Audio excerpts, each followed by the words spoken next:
Think fast, Chuckle Nuts!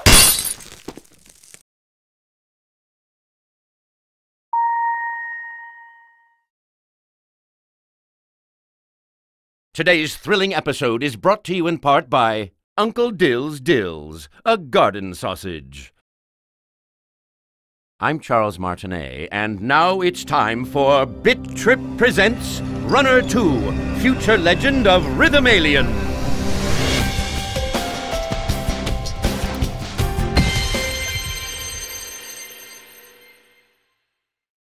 His courageous contingent of charismatic compatriots was in hot pursuit of the fiendish Timbletot as they chased him into a realm above realms called the Hypersphere. It is at this moment, as if from nowhere, that a nefarious reality unfusion beam blindsides these 5 fearless friends. The always imperturbable Commander Video, shielding his elite assemblage of exceptional allies, takes the brunt of the blast and is sucked into an unknown dimension, a land of wondrous imagination found only at the apex of light and matter, a wavelength of the optical spectrum opened by the maniacal Timbletot to trap and enslave our gallant protagonist. Confused and companionless, our hero ponders his current position. The only thing that remains clear to him now is that he has fallen prey to a vulgar scheme full of villainy, which he must vanquish.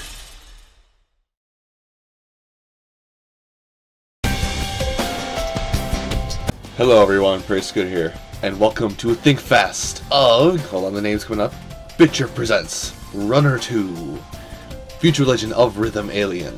Or Bit.Trip Runner 2 is pretty much everybody will call it because that original title is way too long.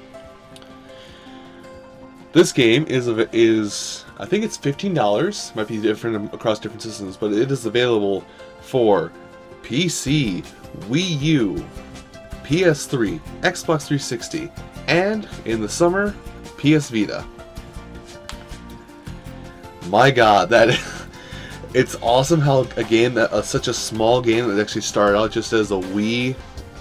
It just started out as a Wii downloadable content or WiiWare title, got to be this big of a game. So before we start off into the actual game and show you things, 2 things. First off, I lost my original recording to this, so I'm gonna have to replay some stages that I've already done.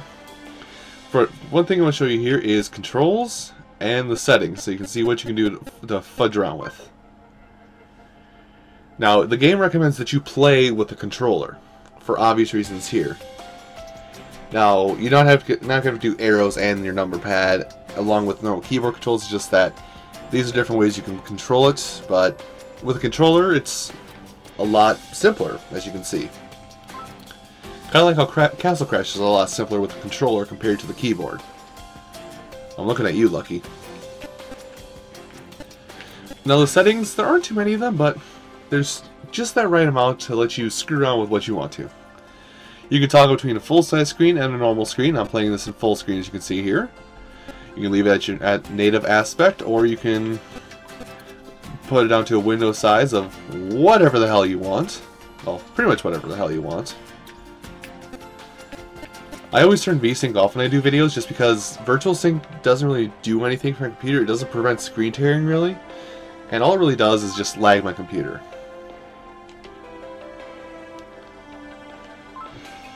Now, if you could tell in the opening bit there, Charles Martinet, the man behind Mario, has provided his voiceover work for this game.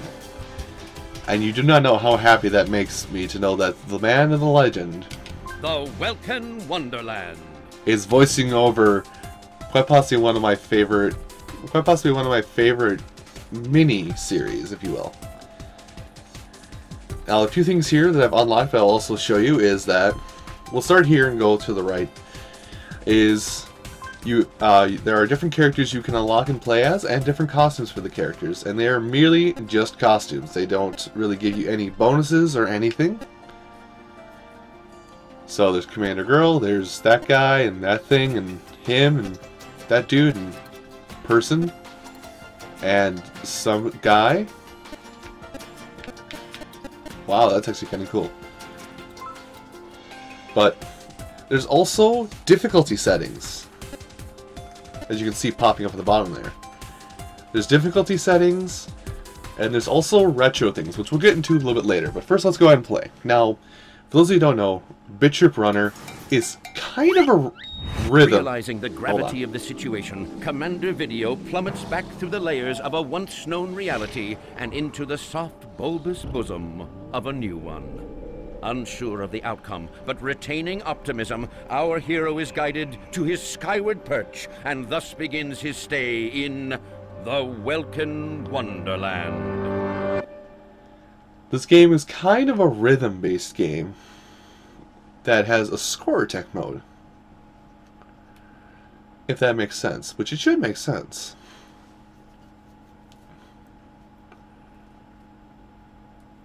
Huh. That's a nice tip there, actually. Shoot out of a cannon and get a perfect plus. This is... okay, there it goes. Now, when you're playing, you can also race your friends to get the best score possible in Worlds. Now, as you play the game, it will slowly teach you the controls. And the music will just slowly, as you play, get more and more epic. But this is a fast-paced game, so you have to keep your eyes a little bit ahead of you and listen for rhythm. Kind of like that. So we're going to break through the checkpoint, you know, break on through to the other side.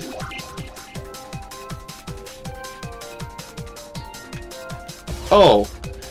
And I guess and that's what happens when you goof up. Now, actually in the first... I actually showed that off much later on when I did my original recording of this. In the original Bit.Trip Runner, when you goofed, you had to redo the whole stage. But the stages are a certain tempo where it's not infuriating. They're pretty fast, so they won't take too terribly long to complete. And this is where the music gets awesome, an extra mode. Now, something I just want to warn you guys, if you want to get this game, oh, by the way, this is the perfect plus that Hint talked about. Aim for the goal. Oh. Almost got it. Anyway. This game is completely rendered in 3D. So, just be aware of that. And, you know, so older computers might not be able to run. But then again, there's also that option of additional... excuse me. There's also the option available of additional... say it, man, say it. Of playing it on other systems that are available. Basically, everything but the 3DS has this game. So it's available on pretty much any platform, and I think they did that just because I think the game designers wanted to have everybody enjoy this game at one point or another. Now, starting out here, the game keeps it kind of slow because it wants you to learn the ropes.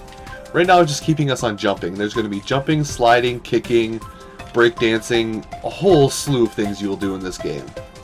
Even more commands than the first Bit.Trip Runner.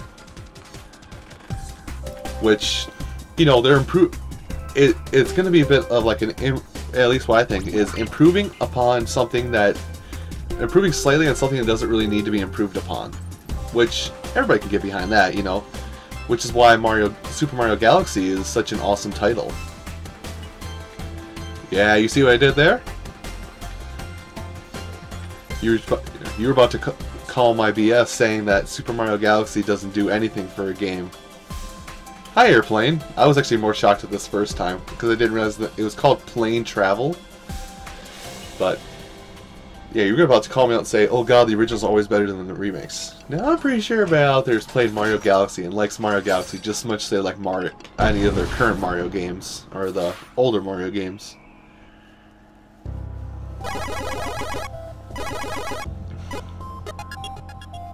Haha! Perfect. Now, the Whifferdale. I forget what Whifferdale is.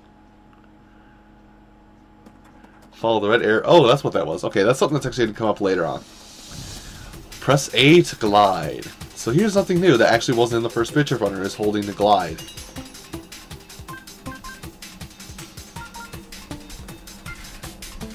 Sorry, I'm being kind of quiet right now. The music in this game is the music in these games are really awesome. Nice little chip-tuning games that make that as you collect items, kind of give you that rhythm behind it.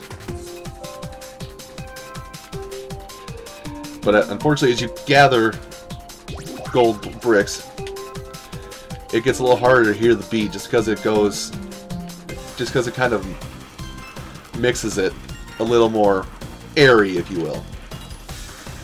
I don't know what the exact word I should use is. Oh, I missed one. I think I missed that same one the first time through this too.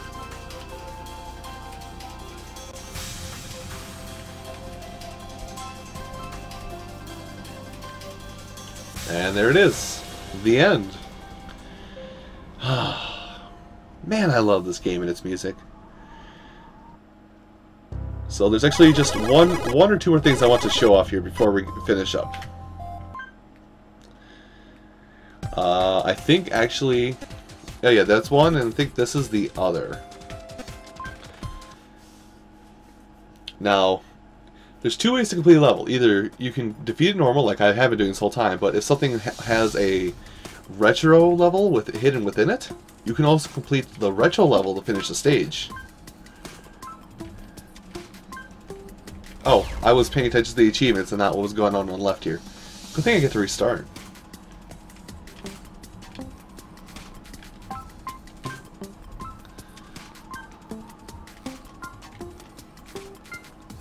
I like the music a lot. It's just nice to listen to. Now keep your eyes out on the right for me, if you will. I'll do it as well, but...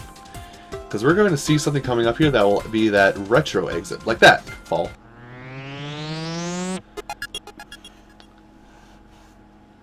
Now this is how the first Bit.Trip runner looked if you want to get a look at it. Well, it had 3D backgrounds in that one, but this is how the first Bit.Trip runner looked for the most part, coming up here.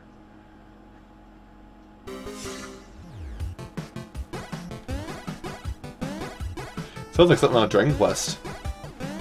Or Adventure Island. Who played Adventure Island growing up? That game was awesome. Hard, but awesome.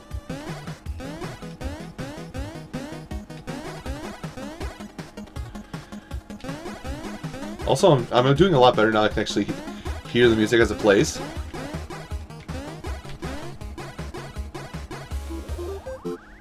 New reward, get a score of whatever. And then as you complete retro stages, you get winning congratulations. So, last thing I want to show is the next stage, which actually introduces a new mechanic and shows off something that I actually commented on a little bit ago, which was sliding. So red arrows will lead to a harder path, blue arrows will lead to red arrows are the harder path, blue arrows are the easy path. So you can challenge yourself within the various difficulty settings.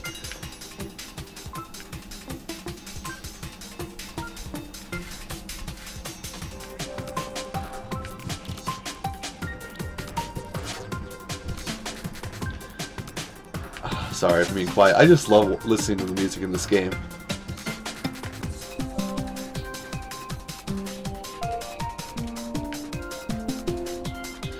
The music is so awesome in this game.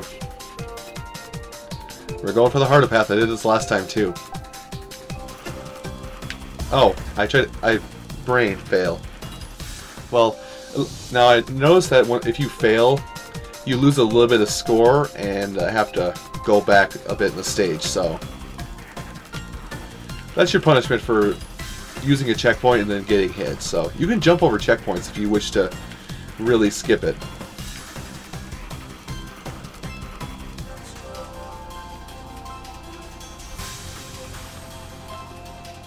And then if you get all 34 gems within a stage that has a chest like this, you will unlock a costume, which we actually saw earlier, which was the original Commander Video costume. But, if I can just do this right... Damn! I keep missing that bullseye. Anyway. Over 1,000,000 points for a perfect on that level. That's how you do it. But yeah, I think that's actually going to do it for Bit.Trip Runner 2. So everyone, I hope you have enjoyed watching this video on Bit.Trip Runner 2. Like I said before, it's available on pretty much... It is available or will be available on pretty much every system except for the Nintendo 3DS. So I encourage you to get it, because it is an amazing title. It's a nice... It's actually kind of a light, bubbly title. It's not too hard to get used to playing, so... I do encourage you all to get it at some point. But that's my time for today, folks. I thank you all for watching, and I'll see you in the next Think Fast.